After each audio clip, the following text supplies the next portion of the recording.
All right, let's talk Pittsburgh Steelers. This is a team that's been in the news for a lot of reasons over the past couple of days. It's been going on all off season. We're not here to talk about that, though. Everyone else has. We're here to talk about another Steelers rookie that's off to an impressive start, doing a lot of great things already and some very interesting data that I know you fans will definitely love to see. But first, I'm Nick. That is Andrew, and this is Saturday Morning Inspection.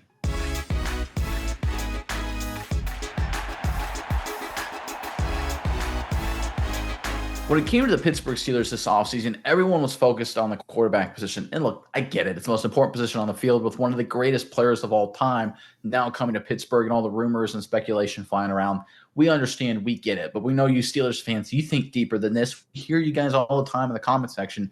We know this is a team focused on completeness, trying to overcome this just ugly stretch of lack of postseason victories. A whole bunch of rookies have been doing extremely well so far, and another one is off to a great start. Let's get into this article. Then we've got our data kind of backing this up on the other side. Let's pull it up here. This is from heavy.com. Steelers edge rusher Alex Highsmith made sure to give fourth-round rookie Jack Sawyer some love. Highsmith sent a strong message to reporters on the rookie edge rusher. He's going to be a dog for us. Like I said, he's got his right head on his shoulders. He works hard, Highsmith said via the Pittsburgh Post-Gazette.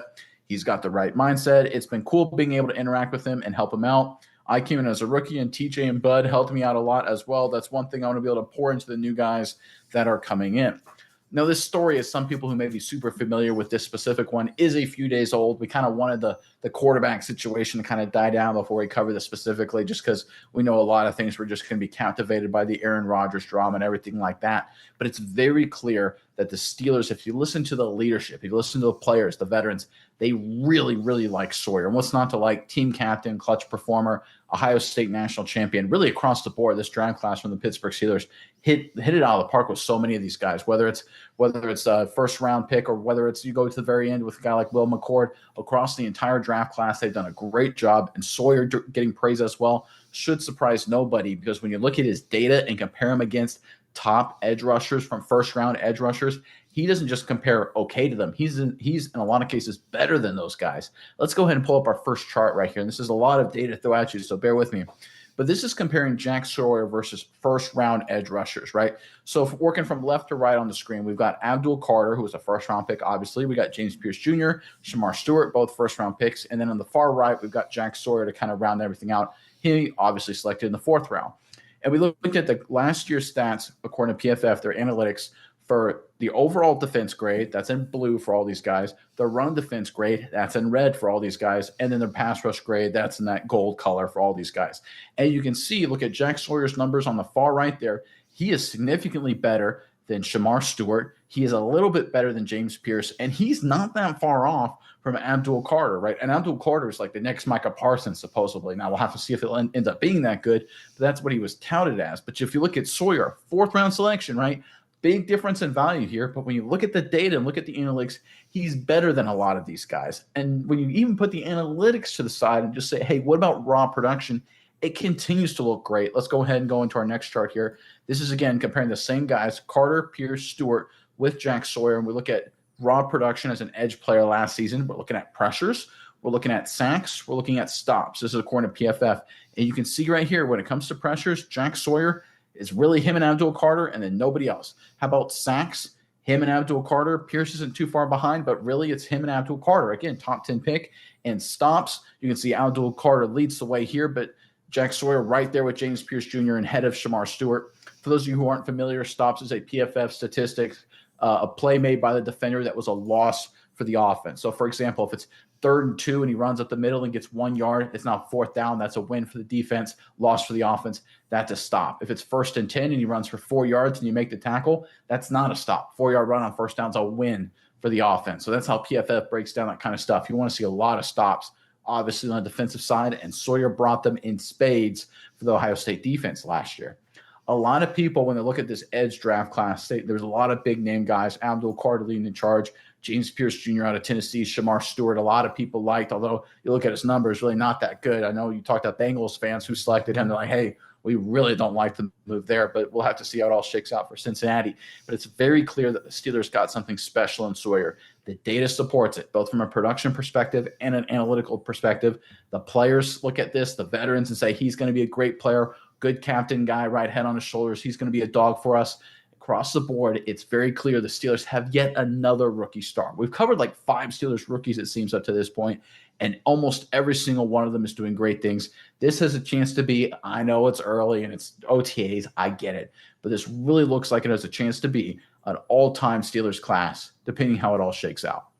Miles, I know you've got a few thoughts on this, but first, Pittsburgh fans, in the comment section below, I've got one heck of a question for you. This is a really good one. I think it's going to throw a lot of you guys. Really wanting you to think here. Who is the greatest Steelers defensive lineman of all time? Got to go back a long ways to think about this one, folks. I know a lot of people look at a guy who played for North Texas. Maybe he's the guy. There's some guys in closer memory, maybe some guys that played for Pittsburgh in the 90s. Give me what you think, who you think the greatest Pittsburgh Steelers defensive lineman is. And we want to hear some interesting answers and some reasons why. Let us know in the comment section below. But Miles, what are your thoughts when it comes to this young, new Pittsburgh Steelers defensive lineman and how he fits into this team? Yeah, Nick, first of all, I just want to say, looking at the data, seeing the depth chart in front of me, seeing what's going on in Pittsburgh, this defense looks really impressive this year. And it's not, I'm going to give it to Sawyer in just a second, but first of all, just covering everything, having Slay at the corner, Porter Jr. and Beanie Bishop at corners looks really good. Deshaun Elliott, Fitzpatrick at safeties look good. Peyton Wilson and Patrick Queen at linebacker look strong. Then you see this defensive front when you got guys like Watt, Highsmith, but then you also have Sawyer back there and Herbig, pass rushing dominance there. Harmon on the defensive line, Keanu Benton, who we really like on the defensive line, Cam Hayward. This defense looks incredible this year for the Steelers.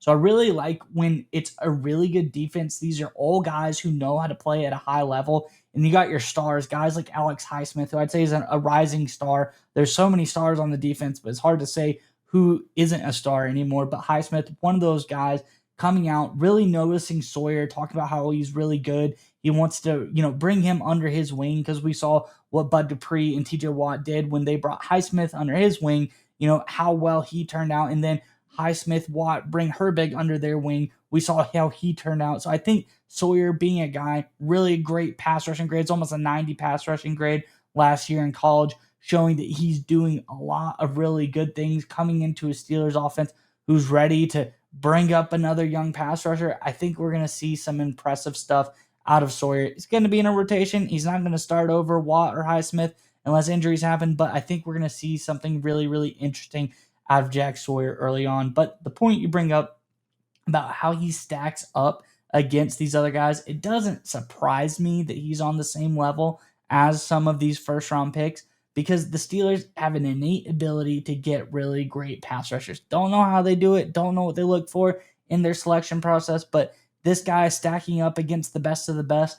I think that's not a surprise to me when we're talking about the Pittsburgh Steelers. I know they're going to go out and pick someone who is really, really talented, but I think overall, Jack Sawyer seems like a great story, the perfect fit for Pittsburgh. I don't think he really should have gone anywhere else. I think it's the perfect situation for him at all to be able to sit back, take everything in, being in a defense that's very advantageous to blitzers, just really has a unique style. I think this is going to be a really, really great fit for just Sawyer into the scheme, but also Pittsburgh for Sawyer, letting him sit back and develop as a pass rusher. This team is going to be set. I think, like you said, there's a lot of going on with Pittsburgh. I think everyone, whether we're not talking about it today, but quarterback situation, whether you like it, whether you hate it, I think when it all settles down, what Pittsburgh was able to do this offseason, whether it came to the offense in the draft or the defense in the draft, there's a lot of things to like here for Pittsburgh. Go back and watch all of our other videos covering the draft. There's a lot to like here for Pittsburgh, and Sawyer, definitely one of those guys early on. We covered the first part saying, hey, look at this guy. Look what he brings to the table. Now we're going to the next phase. Like, look how he stacks up against some of the better guys in the league. Let's look at how he's already standing out, OTAs and minicamp, things like that. This guy is checking all the boxes, looking good on paper, looking good on the field. Now we just need to see it happen in the regular season. But so far, so good for Jack Sawyer. I think this was a big-time win for the Steelers. And you brought up a few points there, bringing up some of these veterans and kind of some of these key guys. Look at Hayward, TJ Watt, now Aaron Rodgers. Of course, if you look at the Steelers draft class, it's very clear that they looked at those positions where they're getting older, where there's some contract concerns, right? Where there's long term issues, right? What are they going to do with Watt? Hayward, eventually, I would assume physically, like he's not a Terminator. Maybe he is. I don't know. But he would have to eventually retire. And of course, Aaron Rodgers, he's not going to be the starting quarterback for more than a year, right? I mean, most likely two max. So if you look at the Steelers draft class, it was all about long-term answers at those positions, those key positions. Hayward's replacement in Harmon, right? Already off to a great start. We covered that about a week and a half ago. The Will Howard story, we've covered that numerous times. All the great developments there. He's a great prospect, great pick here by the Pittsburgh Steelers. Could he be the long-term answer at quarterback? We think he's got a great chance to be. And now you've got potentially one of the guys to be a potential hypothetical TJ Watt kind of replacement in Sawyer. And this is what smart teams do. This is what good teams do. They have succession plans, right? And we know as much as Pittsburgh Steelers fans are so frustrated, and I get it, and it is frustrating for me too to have a Steelers team that consistently wins and has winning seasons and playoff runs, but can't put together any sort of team that's good enough to actually make noise in the postseason at all, win a playoff game for a decade almost at this point. I know you guys should take solace in the fact that your program, your franchise is set up for long-term success. You've got a succession plan in place. And I think that's one of the things the Steelers have missed. If you go, I think the recent 12, 13 years or so of the history of this franchise is that when they were really great, I go back to like the Bill Cowher and the early Tomlin, it was all about succession plans. They had all these guys, famously Maddox to Roethlisberger, right? They had all these different plans in place. They figured out, okay, how do we develop a long-term championship program? We're focused on winning now, but we're always focused simultaneously on making sure we're not going to have down years. We're going to have replacements ready. We're going to have young guys we're going to develop who, when it's their time to shine, they're going to have an opportunity. And the Steelers, I think this offseason have turned back to that old mindset from about a couple decades ago. And I think that's going to be critical for them going forward. Look, they should be pretty good this season. I think Aaron Rodgers, I know he had some issues with the Jets. Jets are the Jets, right? I'm not blaming all that on Rodgers, but I think the long-term trajectory of this franchise is extremely good. When you look at guys like Harmon, when you look at guys like Howard, and you look at guys especially like Jack Sawyer, there are some concerns about the present. There's some real concerns about the future. But when you look at these rookies and the starts are off to, I think some of those concerns, those risks should be mitigated. People should feel better about it. I think the Steelers franchise, for the first time in a long time, is trending in a really, really good position.